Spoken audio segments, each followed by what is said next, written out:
Voice of people, जनता की आवाज। आप देख रहे हैं वीओपी न्यूज।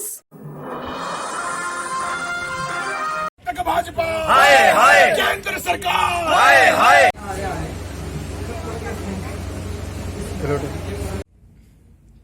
जैसा फोटो भी लेना है इसमें।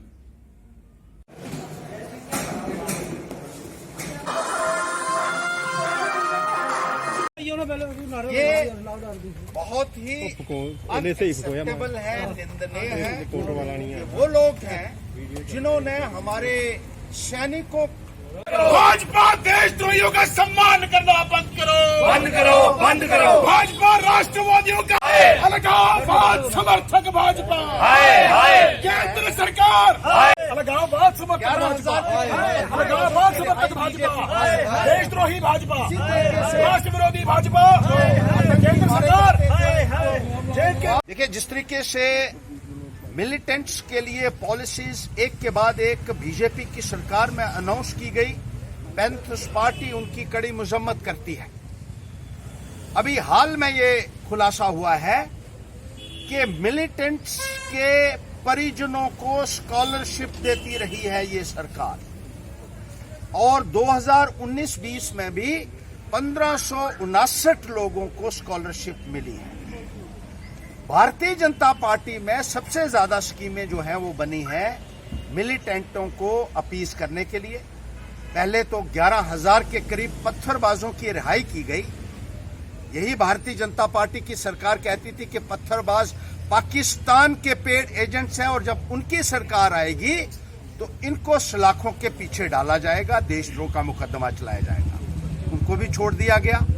उसके बाद जो मिलिटेंट्स मारे जाते थे सिक्योरिटी फोर्सेस के साथ एक्शन में, उनके लिए स्कीम बीजेपी की सरकार ने निकाली, उनको मुआवजा देने की स्कीम निकाली। मुजफ्फर वानी के भाई खालिद वानी के लिए मुआवजे का ऐलान इस सरकार ने किया। इसी तरीके से सैयद अली शाह गिलानी के पोते के लिए मुलाजमत का ऑर्डर बीजेपी की सरकार में हुआ। चोर दरवाजे से इनके रिश्तेदारों को नौकरियां दी गई जो मिलिटेंट्स थे, और अब तो इंतहा ये हो गई है जब ये खुलासा हुआ है कि पिछले 6 सालों से भी लगातार ये स्कॉलरशिप दी जाती रही है, और ये यहाँ के लोगों को हरगिज गवारा नहीं है। यहाँ का नौजवान जो है वो बहुत आहत हुआ है, इससे बहुत गुस्से में है। आम नागरिक के अंदर एक बहुत भारी गुस्सा आज की तारीख में देखने को मिल रहा है, क्योंकि ये वो आतंकवादी हैं जिन्होंने हमारे जवानों की जान ली, जिन्होंने हमारे ब्रेव हार्ट्स को शहीद किया, जिन्होंने हमारे यहाँ बहुत सारे जो माएं थी उनकी गोद सूनी की, कई सुहागनों के सुहाग उजाड़े, और सरकार अगर उनको इनाम दे रही है स्कॉलरशिप के तौर पर तो उसकी हम कड़ी मजम्मत करते हैं। और उसके लिए भारतीय जनता पार्टी जो बड़ी छाती पीटती थी, राष्ट्रवादिता के नारे लगाने वाली पार्टी थी, आज वो कटघरे में है। उनको जवाब देना होगा देश के अवाम को और जम्मू कश्मीर के अवाम को, और खास तौर पर यहाँ के पढ़े लिखे नौजवानों को, जिनके लिए आपके पास नौकरियां नहीं है। जो नौकरी करने वाले थे उनको नौकरी से निष्कासित कर दिया गया। यहाँ के नौजवानों के लिए स्कॉलरशिप नहीं है, लेकिन मिलिटेंट्स के लिए स्कॉलरशिप आपकी जो है उसकी हम कड़ी मजम्मत करते हैं, और भारतीय जनता पार्टी को इसका जवाब देना होगा यहाँ के अवाम को।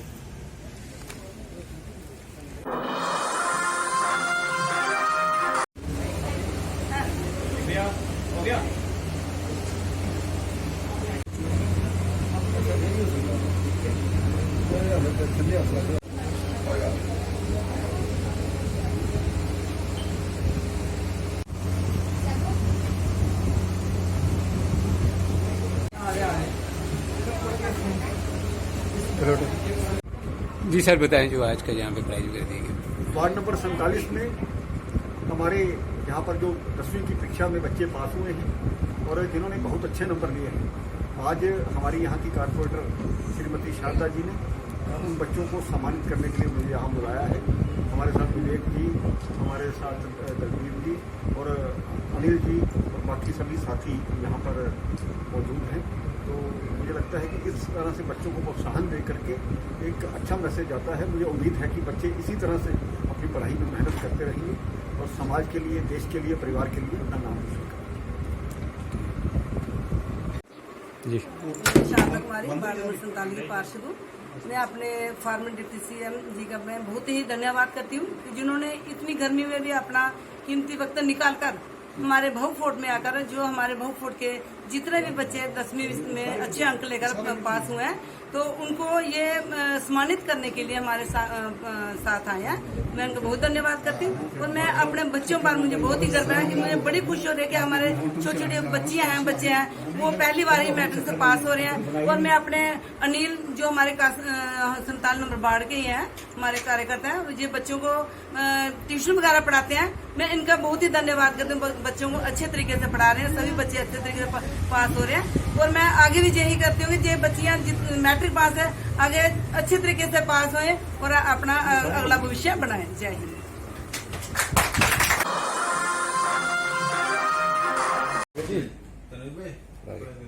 वो लड़के 2 और आ रहे हैं डैडी वाला का सर माफी अरे, मेरा कोई बात बचपन में डैडी ट्रांसफर जम्मू हो लेकिन गई। अली के चौधरी हमारे नजदीकी ढंग सा फोटो भी लेना है आप इसमें, क्योंकि न्यूज में लगाना ना बाकी जगह। Jammu and Kashmir casual labour जो यूनाइटेड फ्रंट के प्रेसिडेंट हैं शरीफ तनवीर हुसैन साहब, तो इन्होंने ये इस पीएचई के जो लोग गए हैं कैजुअल लेबर डेली वेजर जो है, जिनका आज तक वाकई ये रहम व करम पर रहे हैं महकमा की। और दुख की ये बात है कि मैं खुद इस डिपार्टमेंट में रहा हूँ और मैंने प्रैक्टिकली ये देखा था, ये जो नए लेबर हम इंगेज करते थे, चाहे वो कैजुअल लेबर थे या डेली वेजर, ये परमानेंट लेबर से ज़्यादा काम करते थे इतना। और मुझे याद है कि अपने टाइम में हमने कभी 500 पे रखा, किसी को 700 पे, कभी 1200 पे। इन लोगों ने इस हद तक काम किया। लास्ट टाइम जब मंत्री थे, एक दफ़ा ये मामला ज़बरदस्त जोर शोर से हुआ, तब के हमारे फाइनेंस मिनिस्टर थे, हमने एक मीटिंग की और उसमें ऑलमोस्ट ये फैसला क्लियर हो गया था कि हम इनको हमने लाना है टू ए सर्टन लेवल, ताकि इनका सिस्टम ये है कि आजकल के इतने महंगाई के दौर में 500, 800, 1200, 1400 पे क्या गुजारा हो सकता है। तो ये फैसला हुआ था बाई वे ऑफ इंस्टॉलमेंट, सामने इनको पक्का अवजार करना है।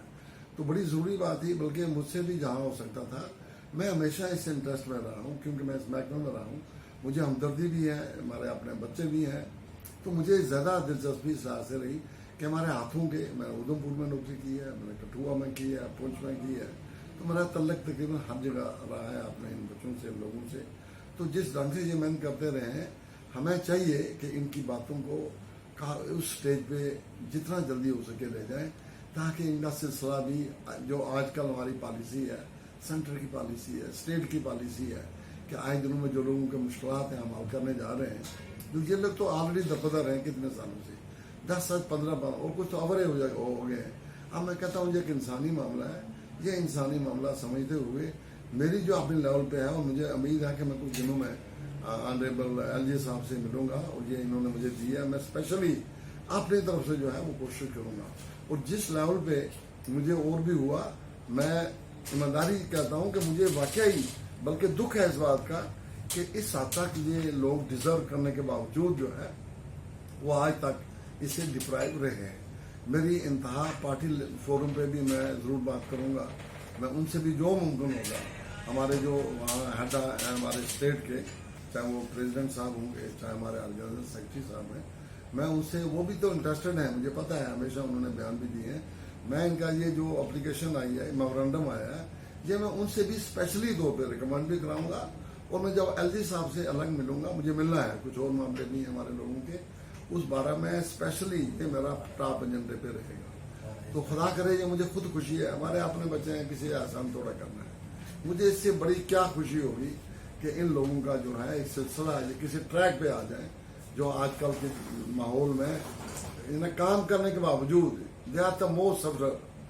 तो मैं चाहूँगा जिस समय से ये आए हैं, मैं इनको यकीन दिलाता हूँ कि मैं अपनी तरफ से पूरी कोशिश करूँगा कि इनका मामला जो है वो इंसानी मामला है। और मैं कहता हूँ टॉप प्रायोरिटी बेस जो मामला है, जो गवर्नमेंट की पॉलिसी है, मुझे पता लगा है कि गवर्नमेंट भी इस मामले में इसको कंसिडर कर रही है। तो मैं उनसे अपनी जो हैसियत है जो मेरी लेवल में जो भी बात है, मैं कोई कसर कोशिश के लिए पीछे नहीं रहूँगा। ये मैं आपको यकीन दिलाता हूँ, अपने सदर साहब को या इनकी टीम को। जी देखिए जी, आज हम जो हैं यहाँ जो अब्दुल गनी कोहली साहब हैं, जो मंत्री भी रहे हैं भाजपा में और सीनियर लीडर भी हैं बीजेपी के, तो आज इनके रेजिडेंस पे हम आए थे। आप जैसे जानते हैं कि पिछले काफी लंबे से जो हमारी डिमांड्स हैं अलग अलग डिफरेंट डिपार्टमेंट्स की, चाहे वो पीएचई हो, इरिगेशन हो, फ्लड कंट्रोल हो, जितने भी डिपार्टमेंट, पिछले 48 घंटे की स्ट्राइक भी हमारी थी और उसके बीच भी गवर्नर साहब से जो है मीटिंग कराने की बात की गई थी। जो दूसरी लीडर हैं मैडम, उनसे बात हुई थी और आज कोहली साहब ने पहले से ही हमें इन्फॉर्म दिया था हमें भी जो डिमांड्स हैं वो दीजिए। तो आज पूरी टीम के साथ हम यहाँ पे आए हैं और उम्मीद रखते हैं कोहली साहब से कि जैसे कोहली साहब का पास आने का खास मकसद ये है क्योंकि खुद पर्सनली इस डिपार्टमेंट को जानते हैं और उन्होंने खुद इस पे काम किया हुआ है और ये हमें हमारी तकलीफ को भी जानते हैं कि हम किस हालात से काम करते हैं और यही वर्कर जो है 85% जो है दिल्ली डिपार्टमेंट को काम करता है और जो 50% है, 15% जो है वो रेगुलर एम्प्लॉइज है। तो आज हम इस उम्मीद के साथ इनके पास आए, एक तो हमारे इस जो मसले को एक एलजी साहब तक पहुंचाएं और दूसरी ये बात है अगर एलजी साहब से इसका कोई हल नहीं निकलता है तो सेंटर में इनके बहुत अच्छे रिलेशन सेंटर में भी है, तो हम चाहते हैं कि इसको जो ये लॉन्ग पेंडिंग डिमांड है जम्मू कश्मीर कैजुअल लेबर्स की, इसके साथ जो कम से कम 60,000 लोग हैं और इसके साथ 3 लाख लोग जो जुड़े हुए हैं, तो एक ये ह्यूमन जो है एक से जुड़ा हुआ इशू है। तो उसके लिए आज हम कोहली साहब के पास यहाँ आएंगे, आप डिटेल से एक मुद्दे से उनसे बात भी होगी, डिटेल से हर एक मुद्दे पे बात भी करेंगे और उम्मीद है कि इसका कुछ हल निकल आए और ताकि जम्मू कश्मीर के 60,000 आजिम मुलाजिम को जो है इंसाफ मिल सके।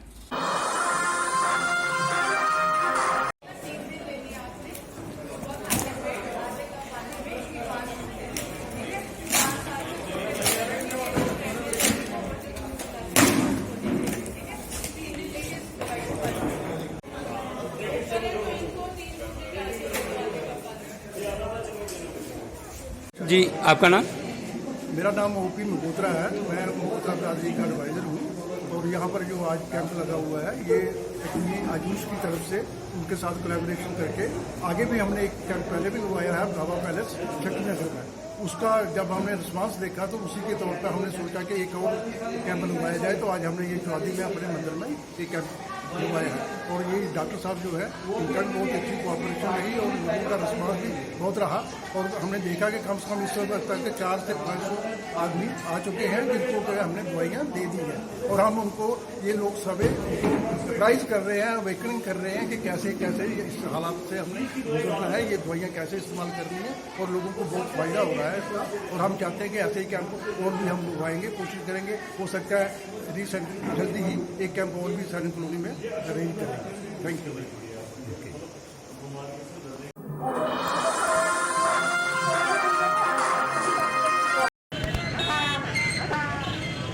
जिंदा दिलों के शहर लाहौर में अब चलने लगी है चिंची गदागारी।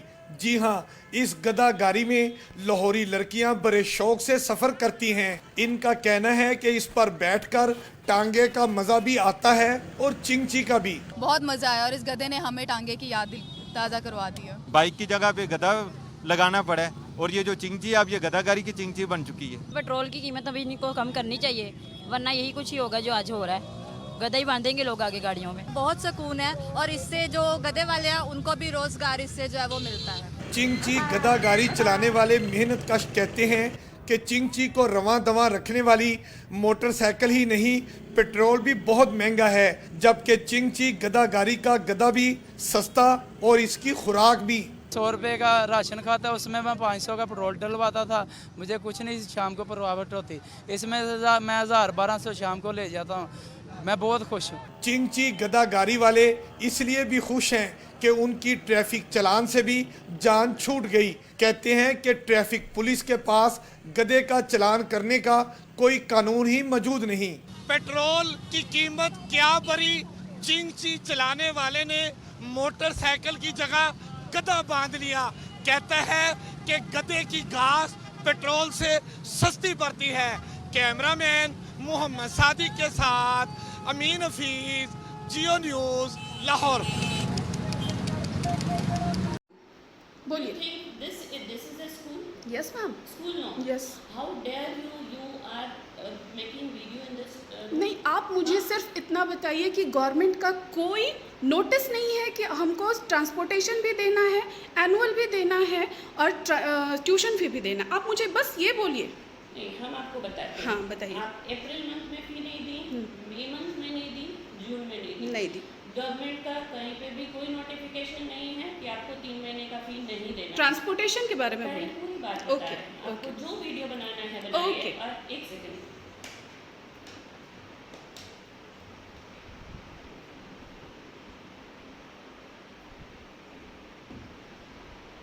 हेलो मैम, संजीव जी को भेजिएगा। मैम बोलिए ट्रांसपोर्टेशन के बारे में। How dare you are making video over here?